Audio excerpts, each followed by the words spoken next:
Good morning and welcome to Missoula Real Estate Today. This is Peter Christian.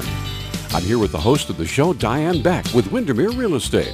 Diane has been helping buyers and sellers with real estate in the Missoula area for over 20 years and is very active in the Missoula community. Along with her trusted partners, Diane provides complete service for your real estate transaction. And now, Missoula Real Estate Today on newstalkkgvo.com. 98.3 FM and 1290 AM. Hey, welcome everybody. Welcome back to Missoula Real Estate Today. I am Peter Christian, and we have not one but two great guests in the studio. One you're familiar with is Sherrie Featherly, is the owner of Missoula Property Management, and the other is a brand new guest, Kehoe, joining us. Welcome to both of you. Thanks for being here. Thanks for having us. You bet. Okay, so Sherrie, I think more than half the real estate market right now, at least in Missoula, is rentals. Is that correct? Yeah, I would say that is correct. Sure. So tell me a little bit about Missoula Property Management. How long have you guys been in business, and how did you get where you are right now? Okay. So yeah, I've been in business for about 15 years now. I actually started working for a gentleman who owned mobile home parks throughout the state of Montana. So we were working on his properties for about a year, and after about a year, we decided to manage other people's properties. And so that how it all started, and a couple years later, I ended up owning the company. All right. Now, tell me, if you will, a little bit of the evolution of the rental market in Missoula. Obviously, it seems perfect for rentals because this is a university town. There's a transient population. Kids come, kids go, that sort of thing. Was that primarily the focus at the beginning? But now more and more people are just living in apartments, right? Yeah, I mean, I think Missoula is a small valley, so we don't have pretty much all we have left is to go up. And I think over the last 8 years, we've seen a progression of a lot of multi-unit apartment complexes. Mm-hmm. So I was watching a Netflix documentary the other day about a city in China. Of course, there are millions and millions and a billion people in China, and they're trying to figure out how to. I think the most populous city in the world, there's over 23 million people, and so they had to put 270,000 people in basically one square area. So they built this enormous, the tallest building in the world that is now housing all of these families, and they're all rentals, And so I'm wondering, what you mentioned, Missoula is a small, tiny valley, and we need more places for people to live, and that's where you guys can help, right? Yeah, you bet. In the last 8 years, we have, I think we've brought on at least 800 units just in apartment complexes. So when I say units, that's a door. Sure. So we probably, we manage about 20 apartment complexes, which comprises of about 800 units. Mm-hmm. And so, it wasn't like that, when I first started. Did a little mobile home parks, did some single-family houses, and then your duplexes, and then triplexes, and then... And fourplexes, and sixplexes, and octoplexes, yeah. And on you go. Now, at what point did the large apartment complex arrive in Missoula? Well, I feel like our largest one has just arrived. It's just it's completed building. It's 330 units. Wow!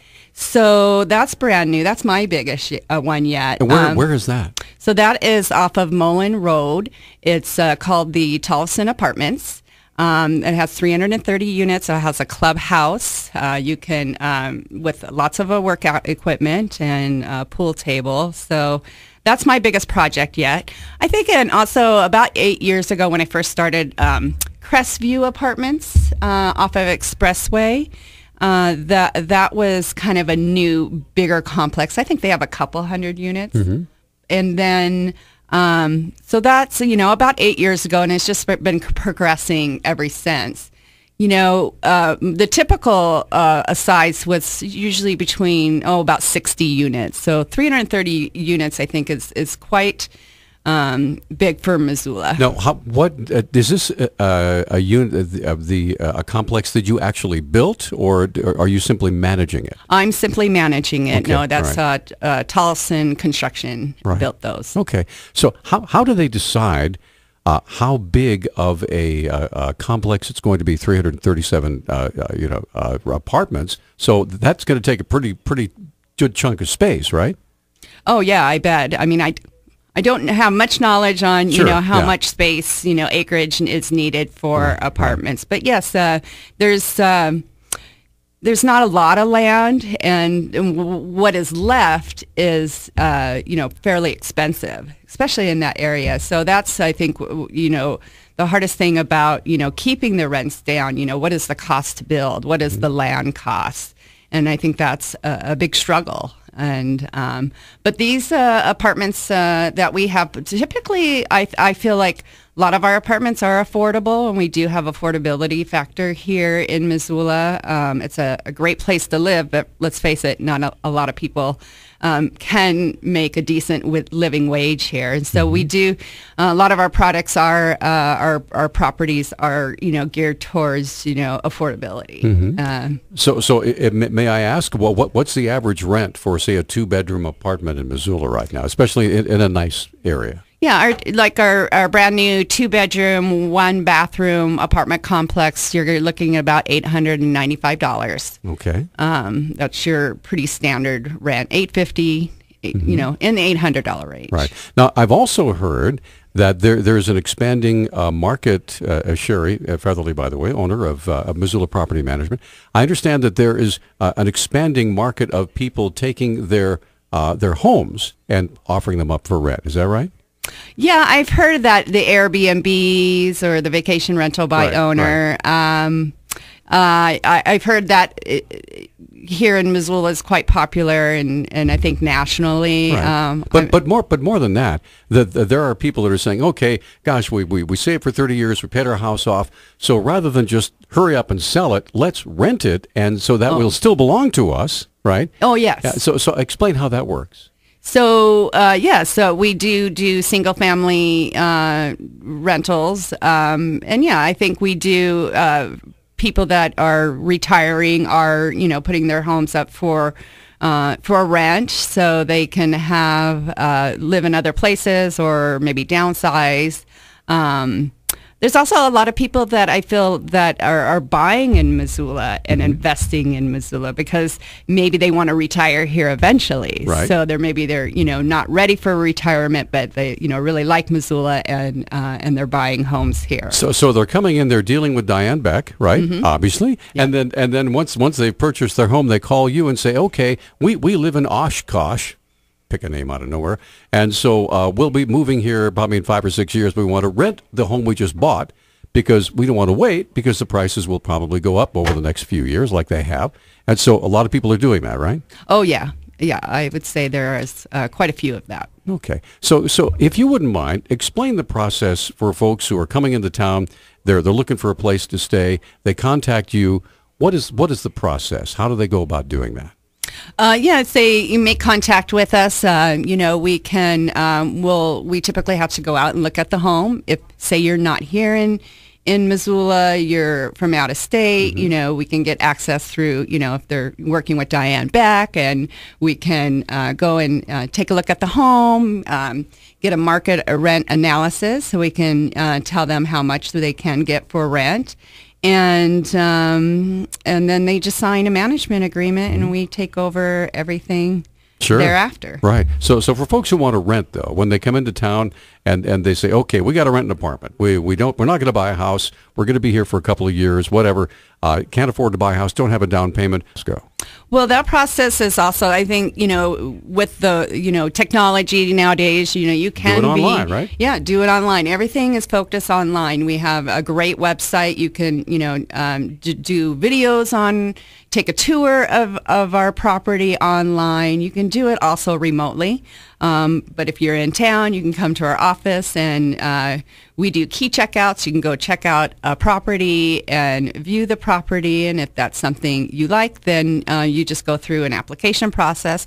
Once again, that's all online, and then you can sign a lease. So what are you looking for in a renter? In a client, I mean, what kind of income are we looking for? What kind of stability? I obviously do a background check, right?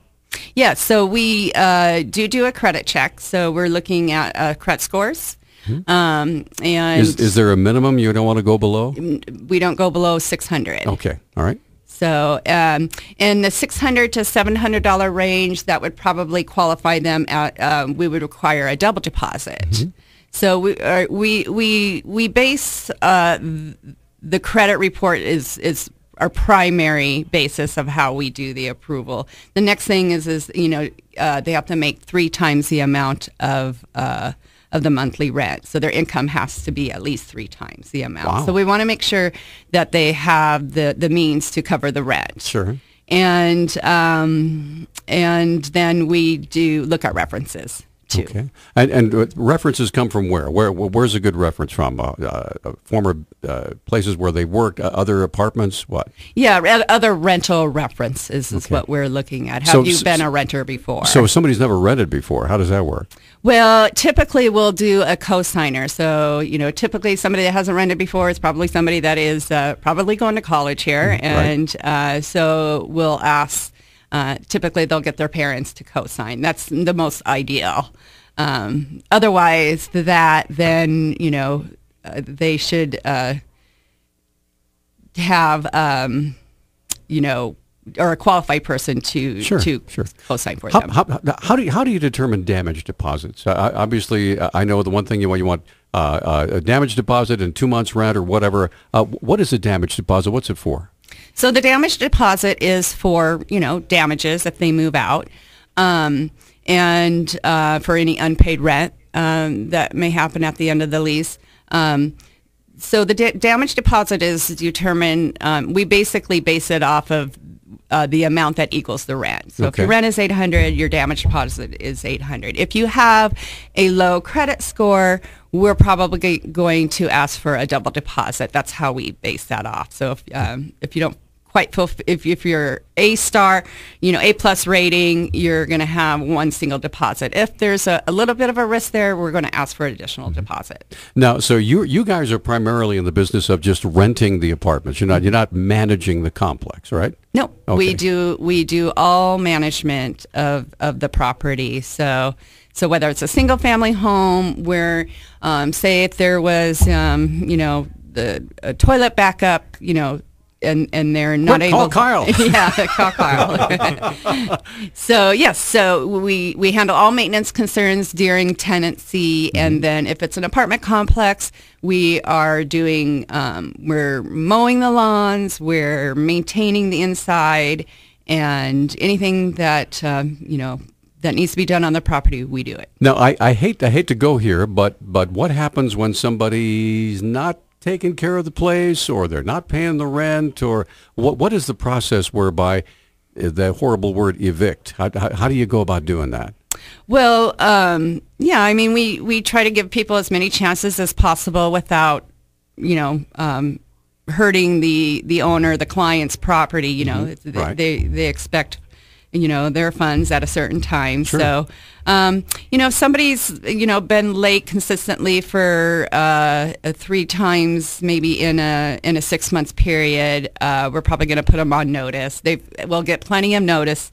When they don't pay the rent, they'll get a notice to remind them to pay rent, or you may possibly be. Sure. Yeah. So when worst comes to worst, does the sheriff deputy come knocking at the door, or what? When the worst comes to worst, when what'll happen. That's a process that takes a while. So certainly the tenant is going to be well aware that they're not paying the rent, and we'll have to in the state of Montana, we have to file with the courts an action for possession. And that does take a little while, but we do stay on top of that process, and eventually most people move out and realize, okay, we can't afford it. We realize we need to move on, but in very rare circumstances, And in some certain cases, you get people that just maybe don't have no place else to go. They're stuck, and so unfortunately, sometimes we do have to involve the sheriff. But that's all done through the courts, but that's very rare. Very rare. Very rare. All right. Well, I want to turn my attention to Kyle. Kyle Kehoe is joining us here this morning. You are the worker bee, right? Yes, I am. Boots on the ground. Tell us a little about what you do. My primary focus is on the grounds and exterior maintenance side of things, making sure that everything from single-family homes all the way up to the larger multiplexes are taken care of, from the top of the roof down to the pavement and everything below it. I really enjoy seeing tenants enjoy their properties and come home and feel like it's home, and it's not just a rental. They can enjoy the grounds, everything's looking good, the lawns are taken care of, the landscape looks nice, and then on the owner side of things, making sure that their investment is in good hands and taken care of constantly. Sure. I will give you just a personal story. I live in the Linda Vista area, and there was a house right behind me that was for rent, and I noticed that they had built a chain link fence, and there was one of those saplings that was growing up right next to the fence, right? And so there was a gentleman there, I think one of the maintenance people, and I said, hey, would you mind if I came in and dug that up? Because if that tree grows, it's going to take the fence right out with it. And he said, no, I'll take care of it. That's my job. So, and the next day I came back, and the tree had been pulled up. I was just more concerned, not for me, but I would hate to see a beautiful chain link fence and their yard would be ruined and that sort of thing. So anyway, things like that happen all the time, right? Absolutely. Sure. We have tenants come out and let us know various problems. Hey, we've got a leaky sprinkler head here, or, there's some weeds growing in a bed that are coming on pretty strong in spring. Pretty much everything we encounter on the exterior properties. Now, what if folks want to take care, especially if they live in a single-family house that they're renting? What if they want to do their own yard work and gardening and that sort of thing? It's absolutely an option. So they can do that. Okay. Well, and it's pretty standard that single-family homes, you are doing your own maintenance or lawn mowing and taking care of that. We do zone inspections, so perhaps something is not being well taken care of, we're going to notify them, and if worst comes to worst, then we'll ask Kyle to come out and do a mow, so other neighbors in the neighborhood are not looking at an eyesore, and and maybe that out-of-state owner is not getting a call from the neighbor and say, boy, you better check on your rental property. It's not looking that great. Sure. Now what about in the winter, Kyle? I obviously, this is Montana, we get a lot of snow. Oh yeah. And so single-family homes, and I'm sure duplexes and fourplexes, they have parking lots that need to be plowed. So is that something, are you up like at 3:30 to do that, or what? Myself, no. I do check on properties and big complexes to make sure that our vendors are clearing snow and making sure that de-ice and grit go down to keep our tenants safe. Making sure that they've access to the parking lots okay, making sure there's no snow drifts on a third story or anything like that. Right. It's a chore, but I enjoy it. Yeah. Well, now, I would imagine there's lots of challenges depending upon the age of the facility, and things break, things go wrong. So what's the process if I'm in one of your apartments, and I wake up and I've got, oh my gosh, I'm ankle deep in water. This is not good. The hot water heater is broken or whatever. So what do we do? So the tenant will submit a maintenance request online, and our service coordinator, Chris, in the office will usually get a hold of them and kind of troubleshoot right away. Ankle deep water, it's pretty easy to tell. We got to get a plumber out pretty quick. Right. Otherwise, sometimes the GFCI in a bathroom will pop and they can't figure it out. So we kind of walk them through those easy steps to get them back in working order as fast as possible. Now, do you let the tenants know? Because I'm ignorant, I haven't lived in an apartment for a long time. In each apartment, is there a water shutoff valve like there is in a single family home, where you know where that is, or like a breaker box or whatever? Absolutely, we could troubleshoot quite a bit over the phone and let them know where the breaker box is, whether it's in a closet or behind the entry door. Sometimes something will pop, too much is plugged in, and we can kind of get them up and going again. Mm-hmm. So do you enjoy your work? I do. I thoroughly enjoy what I do. So I would imagine that every day is different for you, right? Absolutely, and that's part of it. Every day presents different challenges. Some days I just can't even take 5 minutes and sit down. I'm always going, moving in and out of the office, checking on properties, talking to owners, talking to tenants.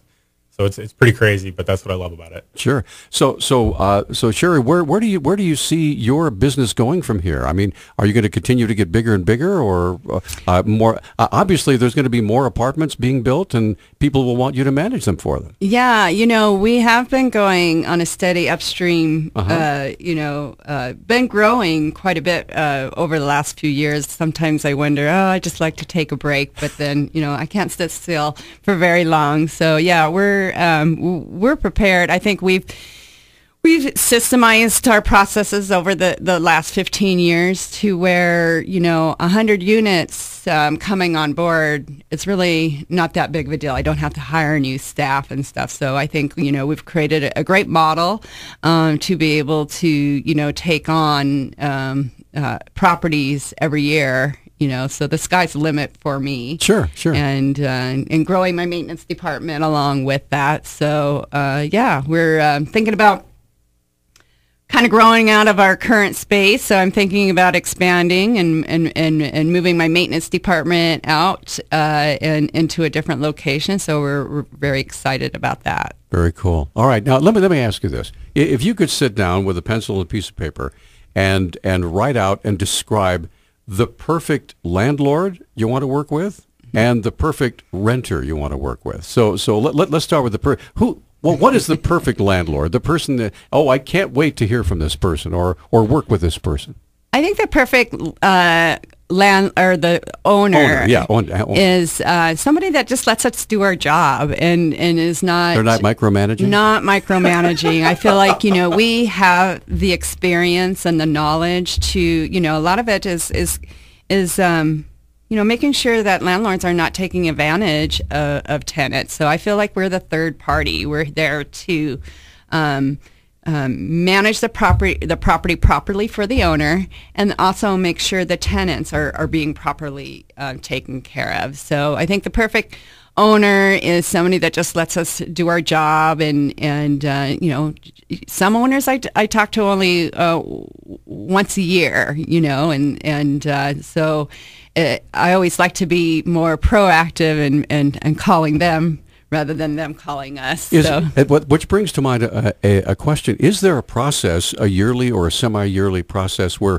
you sit down with each owner and say, okay, here's where we are now, here's some things that we're looking for in the future, you might want to think about, we need to replace this or do this, or is that just happen on a case-by-case basis? I think it's different from single-family owners that own one single property versus somebody that owns 330 units. Right, I mean, there's a lot of attention and budgeting that we deal with on that. So there's a lot more involvement on there. For your single family home, a lot of times we're talking to them right around when the property lease is up. So perhaps somebody's moving out, and we talk to them about what the market's like. Can we increase rents, or how are we doing on rents? And what is your plans for the home? Are you planning on moving in, or can we continue leasing that up? So it's usually once a year we're talking about, once or a couple times a year. We're going through the process with them. Well, communication's important, right? Mm-hmm. And so if an owner has an issue, and sometimes they're a little bit fussy, mm-hmm. they drive past, wait a minute, there's only supposed to be 2 cars in that driveway, there's 6 cars. So how do you deal with something like that? Well, if that is something that's brought to our attention, we certainly we look into that right away. We'll you notify the tenants if there's concern, probably do an inspection, and then report back to the owner of, maybe that was a one-time situation, or perhaps maybe somebody did move in and we didn't know about that, and right. Then that is addressed with the tenant. So. Mm-hmm. Now, what happens in a situation like that where it's a 2-bedroom apartment? Is there an occupancy rating? I mean, how does that work?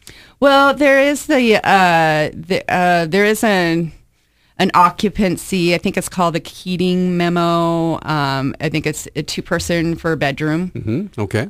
Is your standard. So, yeah, I mean, we don't have a lot of that issues. Not a ton of people, right. Putting a lot of people It's not like Woodstock or something. No. Yeah, say we're renting a 2-bedroom apartment and perhaps, 2 couples are moving in. We would allow that now. If there's a 5th person and they're living in right.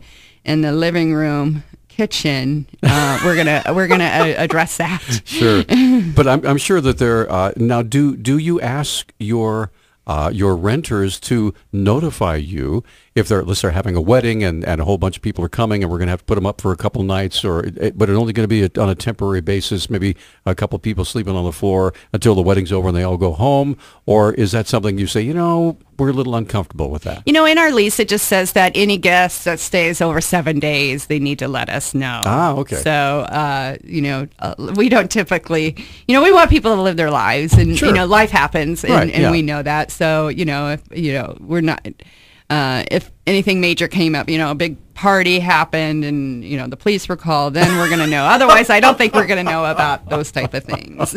Well, it's like Ben Franklin said, fish and visitors stink after 3 days. Yeah. So, something like that. All right. So what is it that you enjoy the most about what you do? Sure. Oh, I think it's a variety.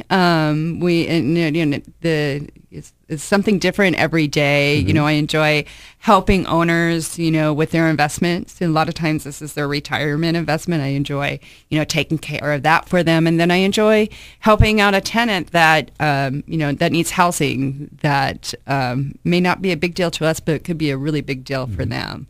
Now, do you see the rental market expanding, or are you going on a plateau now? Oh gosh, I mean, I keep on thinking it's going to plateau, but I hear a lot still is going to happen. So I think there's still more to come. Yeah, I do. Now the new university housing that's being built over by where the new library is going to be, mm-hmm. has that cut into your business at all, or it's not even built yet? So. Or finished yet? Oh, I haven't noticed anything yet, we, we don't have a lot of we could use a little bit more single family homes. Those seem to go very fast. Okay. So, but we're able to get, most properties leased up within a month. So when it's a healthy market. Let's say I had a single family home and I'm moving out of town, and rather than selling it, I would like to rent it. So I call you. Mm-hmm. What's that procedure? How do I get paid and that sort of thing? Oh, okay. So yes, once we decided on management, we place somebody in a lease. Mm-hmm. We collect the rent on the 1st of the month, and we disperse to the owner by the 20th of the month. So every month they get their disbursement. And how much do we pay you to represent us to our renters and to actually take care of the property? So typically we get paid a percentage, which is about 10%. Just so 10% of the rental income. So I'll tell you, this sounds like a pretty good deal for people, doesn't it? I think so. Yeah. so if there are folks out there right now that have a single family home that they're thinking of either selling or moving or whatever, this renting it is a really good option. Oh yes, and I think in single family homes people tend to stay longer. So you're plan on having a tenant for 2-3 years. Right. Whereas where your apartments are maybe going to be more like 1 or 2 years. All right. So now we've got about a minute and a half. Believe it or not, a minute and a half left in the show. So about this is the time when I start getting. We need some contact information, phone numbers, websites. Email addresses, things like that. So if folks are just moving into town and they're listening to this show on KGVO and saying, "Oh my gosh, it's Missoula Property Management, write this down because we need to get an apartment." So how do we contact you? Well, we don't work on the weekends, but you can call it. You can contact us via our website is rentinmissoula.com. Okay. And we have a great little form or information that lots of information about us. Mm-hmm. And our phone number is 406-251-8500. I want to say thanks to both of you for being here today. We sure appreciate it. Oh, thank you for having us. Sherrie Featherly and Kyle Kehoe from Missoula Property Management. That's going to do it for Missoula Real Estate Today. We will see you next week. Thanks for tuning into Missoula Real Estate Today. We hope you found the information over the last 30 minutes to be helpful. If you have any suggested topics for future Missoula Real Estate Today programs, or any questions about buying or selling real estate, please email Diane. Here's the address. It's Diane Beck at Realtor.com. That's Diane Beck at Realtor.com. We'll see you next week on News Talk KGBO.com, 98.3 FM and 1290 AM.